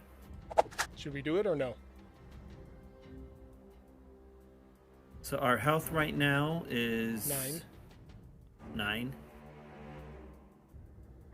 And his health is also 9. Correct. I think we should defend because as we use our momentous shifts, or as we use our voyages, they are getting more powerful. And Nice. He's got no cards in hand. yeah, Oh, he ran away and drew a card. Set sails. okay. So Pursue with a momentous shift, you think?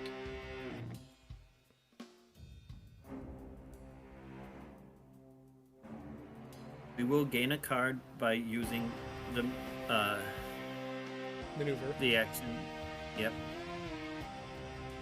Let's first maneuver and see what cards we get. Okay. So let's. A voyage that we recover 2 health.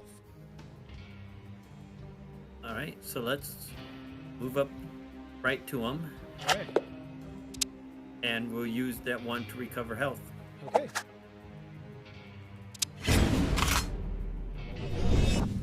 Ah, feint. Of course. Or was it just a overall? Yeah. But even if we had played a momentous shift, we only would have done 1 damage Right, to him. right. And the good news is, by defending, he's now out of cards. So Yes. he's got a maneuver now.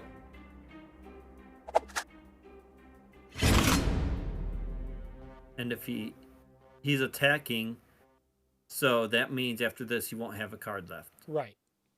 Do we want to defend? I say, do we have 9 health? Yeah, let's take the damage. All right. Oh, he's going to be moving after this. Yeah.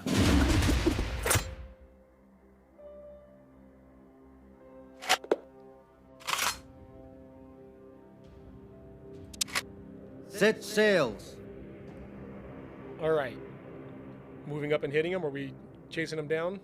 Ooh, we could be pinched by. Oh no, because We could be pinched. there's 3 areas of exit is- here though. That is a very real possibility. We are lower on health now by 3. Mm-hmm. Let's see. We currently have 1, 2, 3 voyages in the discard. So this would be a 5 plus 2 damage if he doesn't faint.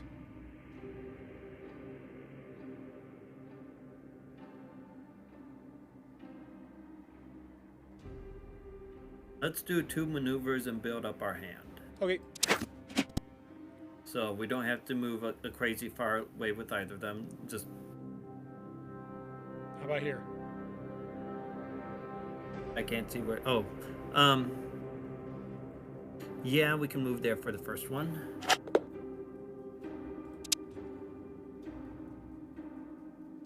And then another one. So let's start. Do you want to go green, blue, or purple pink section?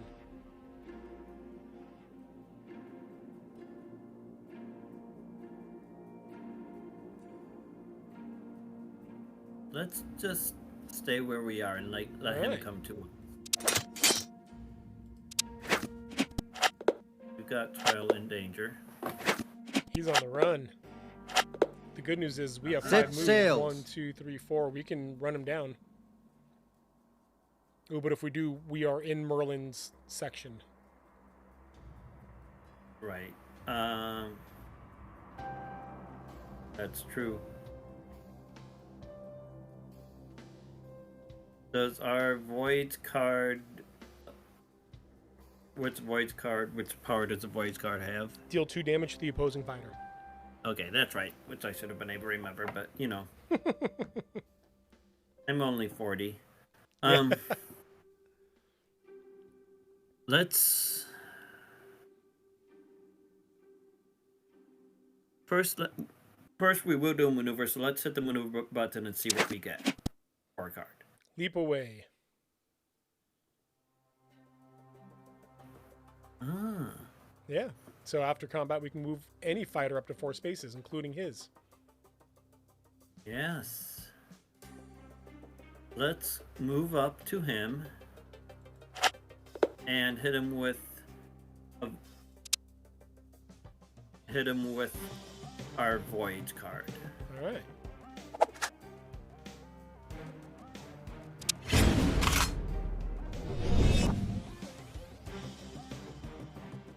Nice. 6 damage to him.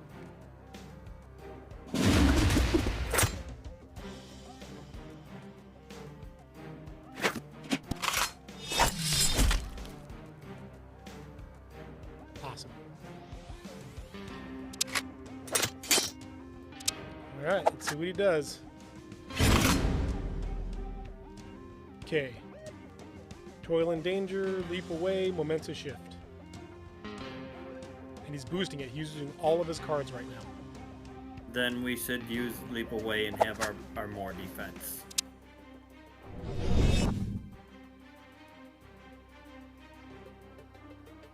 Nice. We're only taking 1. All right. And then he's going to be moving again. But it's okay. I don't think there's anywhere he can go that we can't catch him right now. Yep. Set sails. All right.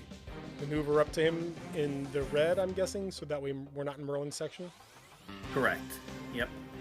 So let's maneuver up to him, right next to him in the red, and let's use a momentous shift on him.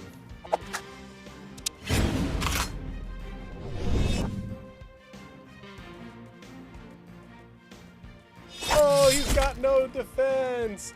We did it! Yay! Bloody knights. I did absolutely And down he nothing. Oh man, literally, even though I did nothing at all, I was just your puppet to do it. I feel so good about that. Yeah. So, oh man. Okay, hey, I want to respect your time, so we're going to finish up here. Eric, one more time, thank you so much for being with us, man. Hey, tell us one more time about your home church, All Shores Wesleyan. Where is it, and what's something, if somebody's nearby you, what's something coming up soon that they can jump in on? So All Shores, we're in Spring Lake, Michigan, Coopersville, Michigan, and Muskegon, Michigan. In terms of church events, I know that they're doing on Super Bowl Sunday. They're doing a chili thing at all the campuses, and doing them as it's not really connected with football, but still kind of a little different. And you can connect with chili. I connect with chili. Football, I'm like whatever on. Chili, yes.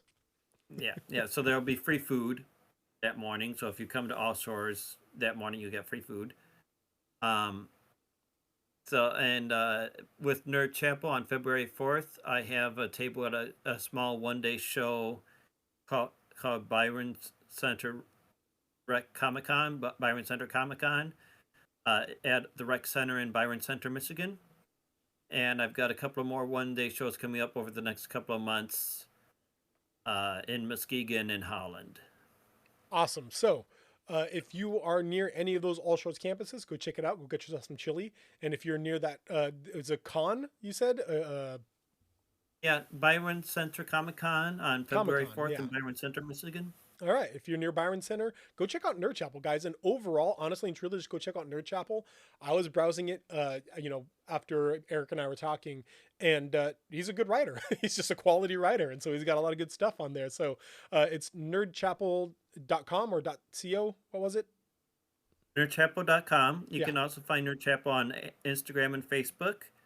And if you really like it, check out my Patreon, because Patreon helps me pay for what I do. Yeah. So go check out his Patreon, guys. Nerd Chapel on Patreon, and just support Nerd Chapel in whatever you guys can, because Eric's a cool guy, and I've had a really good time. Thank you. Yeah, Go ahead. Sorry, man. What? I've had a great time today too. Yeah, but what's got to happen? So, chat. What I want to make happen is, we probably don't need to talk about, Nerd Chapel or whatever else again. The whole interview again, but we got to actually play. Like, let's find out how to actually play, and we'll have you back on the stream, and we'll actually play the game. Sounds good. So one more time, Eric, thank you so much for being here. To each of you in the chat, or each of you watching and the VOD later, we want to say thank you so much. We love that you're here, but there's a church out there somewhere that would love if you were there. We'll see you guys later. Yep. See ya.